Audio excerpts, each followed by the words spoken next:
Hello everyone, मैं नम्रता जायसवाल आपको M H. Abraham की book a glossary of literary terms से लिटरेरी टर्म्स पढ़ाने जा रही हूँ। अब मैं आप लोगों को एस्थेटिसिज्म के बारे में बताने जा रही हूँ। एस्थेटिसिज्म क्या होता है? सौंदर्यवाद।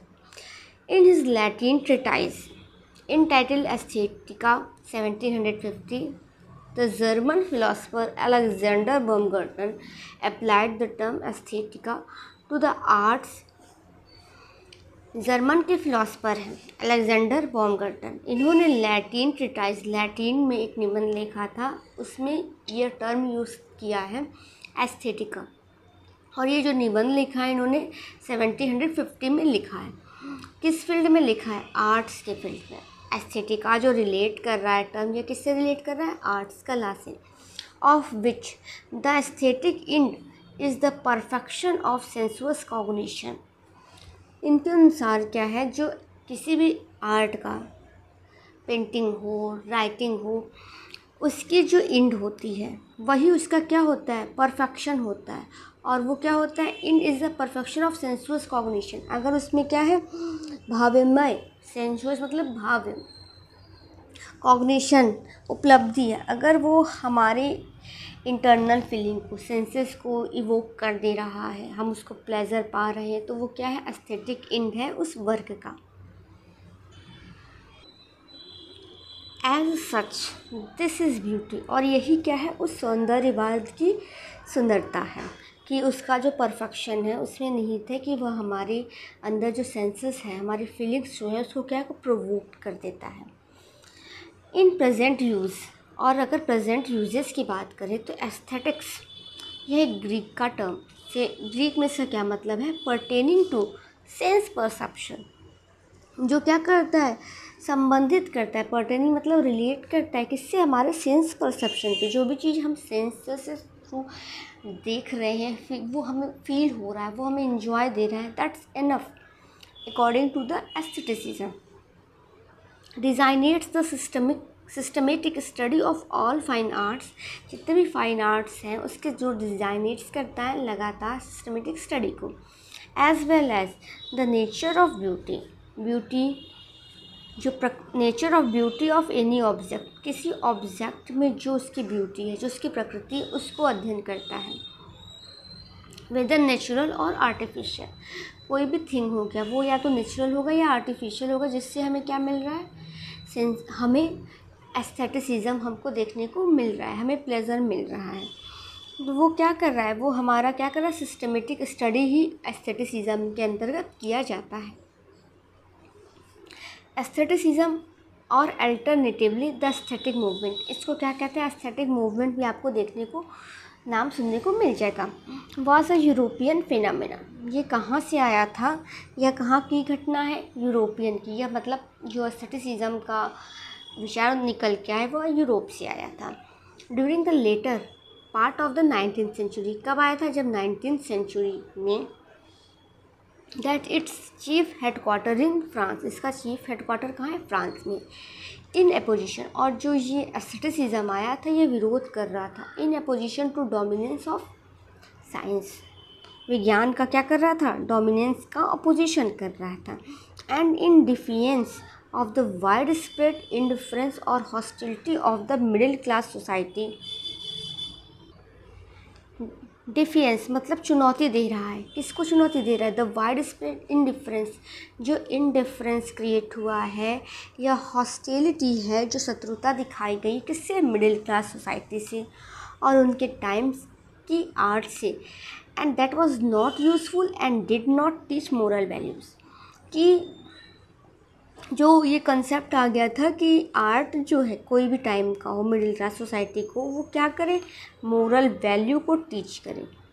अगर वो मोरल वैल्यू टीच नहीं कर रहा तो वो सही नहीं है। इसी को लेकर क्या किया गया था? एस्थेटिसिज्म ने चुनौती दी थी। French writers develop the view, इस व्यू को क्या किए? डेवलप किए। That a work of art is a supreme value, कि जो वर्क ऑफ आर्ट है, कोई भी कला का वर्क है, पोट्री, ड्रामा, पेंटिंग्स, ये खुद में ही क्या रखता है? सुप्रीम वैल्यू रखता है। among human products precisely because it is self sufficient। क्यों यह क्या रहता है, सेल्फ सफिशियंट है, खुद में क्या है, सेल्फ सफिशियंट है, आत्मनिर्भर है। हैज़ नो यूज़, इसके कोई यूज़ या फिर कोई मोरल एम आउटसाइड होने की कोई आवश्यकता नहीं है। कोई भी पोइट्री हो गई वह क्या है, खुद में एनफ है, उसको हमें मोरलिटी या फिर कुछ टीच करे ज़रूरी नहीं है। वो पोइट्री होना, उसका पेंटिंग होना, that is the enough for that work.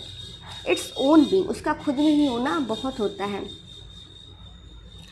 The end of a work, किसी भी कार्य की जो समाप्ति होती है, of art is simply to exist in a formal perfection, उसका समापन ही क्या है, उसकी फॉर्मेलिटी घोषणा कर दे रहा है कि वो परफेक्ट है, अब उसमें और चीज़ें ऐड नहीं होनी है।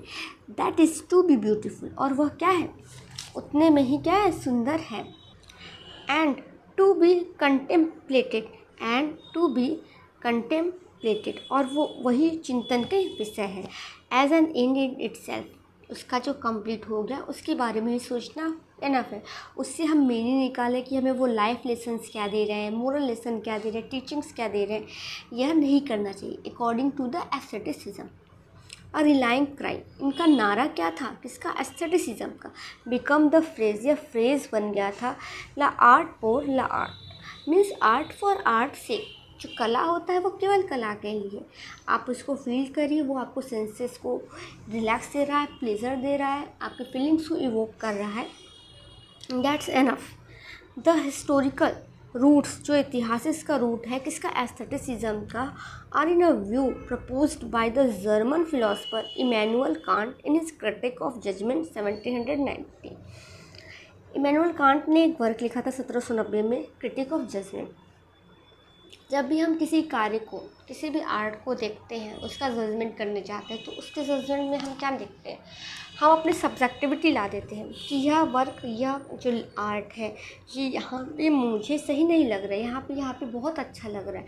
तो वो सब्जेक्टिविटी आने के कारण हम उसका क्या कर देते हैं, जजमेंट कर देते हैं। उस क्रिटिक ऑफ जजमेंट में इमैनुअल कांट ने ये बताया दैट द प्योर, जो प्योर होते हैं एस्थेटिक एक्सपीरियंस कंसिस्ट ऑफ, क्या कंसिस्ट करता है, a disinterested net contemplation of an object, कि अगर कोई वर्क है तो क्या होना चाहिए, बेपरवाह होना चाहिए। आप कोई पोइट्री लिख रहे हैं, आप कोई पेंटिंग लिख रहे हैं, आप बेपरवाह होकर उसको करिए, चिंतनशील हो, मतलब आप सोचिए और उसको बनाइए, उसमें आप ऑब्जेक्टिविटी लाइए, अपनी कोई और क्या सोचता है, सब्जेक्टिविटी अगर इंक्लूड हो जा रही है तो वो पोइट्री को या फिर वो उस पेंटिंग को क्या करेगा, इफेक्टेड करेगा।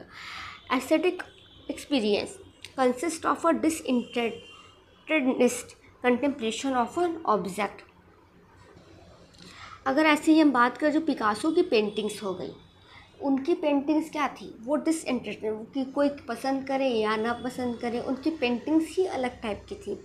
तो वो क्या कर रहे हैं, वो किसी सब उसको नहीं देख रहे, वो बेपरवाह होकर क्या कर रहे हैं, चिंतन करके उस ऑब्जेक्ट के लिए दे रहे हैं, to that please for its own sake. कि जो पोइट्री होती है या फिर जो आर्ट होता है वो खुद में ही क्या देता है, अपने ही में ही वो संतुष्टि रखता है, विदाउट रेफरेंस टू रियलिटी, उसको रियलिटी से या फिर एक्सटर्नल एंड ऑफ, बाहरी जो चीज़ है कि उसकी उपयोगिता क्या है, उसकी मोरलिटी क्या है, उससे हमें रेफरेंस नहीं लेना है, विदाउट रेफरेंस टू रियलिटी और to the external ends of utility और morality. As a self conscious movement, as a self conscious movement, अगर हम इसको आत्मचेतना का मूवमेंट कह सकते हैं, क्योंकि यह इन्वोक करता है कि आप अपने अंतर्गत जो भी चीज़ें हैं आर्ट से संबंधित या लिटरेचर संबंधित, उसको आप इवोक करिए, उसको आप निकालिए, उसको आप पुट आउट करिए, उसके एक्सटर्नल जो रियलिटी है, यूटिलिटी, मॉरलिटी, इस सब के बारे में मत सोचिए। As a self conscious movement however French aestheticism जो था is often said to be date from Theophile Gautier's witty defense of his assertion। उनका एक बहुत ही विटी, चतुराई पूर्वक असर्शन है और वो बचाव करते हैं इसका, art is useless. What is the mean of art is useless, कि आर्ट हैज़ नो पर्पस। वो पर्पस हम अपने से निकालते हैं कि इस पेंटिंग का क्या मतलब है, इस पोइट्री का क्या मतलब है, इससे हमें क्या सीख मिल रही है। लेकिन वास्तव में क्या होता है, art is complete when it is done, जब उसको लिख लिया जाता है, एंड हो जाता है, that is the perfection. Beyond जो डिस्क्रिप्शन नहीं होना चाहिए अकॉर्डिंग टू द एस्थेटिसिज्म। हम बार बार अकॉर्डिंग टू द एस्थेटिसिज्म क्यों कर रहे हैं, क्योंकि अलग अलग कंसेप्ट आर्ट फॉर लाइफ से जो है उसमें इसका अगेंस्ट किया गया है। यहाँ कहें आर्ट इज़ यूजलेस, मतलब आर्ट को पर्पस नहीं होता according to the aestheticism. Preface to Mademoiselle de Maupin 1835। Aestheticism was developed by Baudelaire who was greatly influenced by Edgar Allan Poe, जो एडगर एलन पो से बहुत ही क्या थे, प्रभावित थे। कौन? Baudelaire. In his poetic principle 1850 में उन्होंने बताया है क्या, that the supreme work is a poem per se. Poem per से का मतलब क्या है, poem written solely for the poem se, कि पोएम लिखी जाती है खुद पोएम के लिए, वह किसी और रेफरेंस के नहीं, वह पोएम लिखी जा रही है केवल हाँ कि वह पोएम है, इसलिए। It was later taken up by the Flaubert, Flaubert ने, मेल्मर ने एंड मेनी अदर राइटर्स ने इसको अडॉप्ट किया है कि यह poem written solely for the poem se, उसको किसी लाइफ लेसन या कि मोरल लेसन देने की ज़रूरत नहीं है, वह पोएम है, यही उसका काफ़ी। In the extreme form the aesthetic doctrine, अगर हम इसके एक्सट्रीम फॉर्म की बात करें, एस्थेटिक डॉक्ट्रिन की बात करते हैं, तो ऑफ आर्ट फॉर आर्ट से वियर्ड, आर्ट फॉर आर्ट से क्या करता है, वियर्ड करता है, दिशा को बदलता है, into the moral and quasi religious doctrine, कि अगर हम इसके एक्सट्रीम फॉर्म, तो इसके अगर उच्च फॉर्म की बात करें तो वह क्या रहता है, आर्ट फॉर आर्ट से में क्या बदल अपना दिशा बदल दिया, और उसमें क्या ऐड हुआ, moral and quasi religious doctrine of life for art से, और life conducted as a work of art, कि हमारा जीवन जो है यह भी क्या है, एक कला का ही कार्य है। विद द आर्टिस्ट, जो आर्टिस्ट करता है, रिप्रेजेंटेड एज अ प्रिस्ट, और इसमें आर्टिस्ट को क्या प्रेजेंट किया जाता है, एक पुजारी की तरह। हु रिनाउंसेस, जो क्या करता है, त्यागता है, द प्रैक्टिकल कंसर्न, जो व्यवहारिक चीज़ें हैं, चिंताएं हैं, उसको त्याग देता है दुनिया की, in the service of what Flaubert and other called the religion of beauty, और उसको क्या कहा गया, रिलीजन ऑफ ब्यूटी कहा गया है। अब रिलीजन ऑफ ब्यूटी क्या होता है, समझिए। रिलीजन ऑफ ब्यूटी जो होता है वो प्रोफाउंड बिलीव करता है, किसमें, इम्पोर्टेंट ऑफ आर्ट में, लिटरेचर में, कि यह जो है केवल इसी तक नहीं है, ये क्या स्पिरिचुअल फोर्स भी हमारे अंदर जनरेट करता है। तो ये जो फ्लॉबर्ट है ये एक्सट्रीम फॉर्म है किसका, एस्थेटिक का। The views of French aestheticism, the views of French aestheticism were introduce into Victorian England. अब ये इंग्लैंड में आया है किसके द्वारा, वाल्टर पेटर के द्वारा। वाल्टर पेटर क्या कहते हैं, in his emphasis on a value in art of high artifice, कि जो कला होता है उसमें उच्च कलात्मकता होना चाहिए, कि मतलब वो full of the artistic quality होना चाहिए, एंड स्टाइलिस्टिक सब्टिलिटी, और उसमें होना चाहिए सब्टिलिटी मतलब सूक्ष्मता होना चाहिए, और जो स्टाइल्स होना चाहिए वो भी माइनर से माइनर जो स्टाइल होना चाहिए वह भी बहुत अच्छे से डिपिक्टेड होना चाहिए। His recommendations to crowds one's life with exquisite sensation and his advocacy of the supreme value of poetry. Executive means होता है हाई, बहुत अधिक।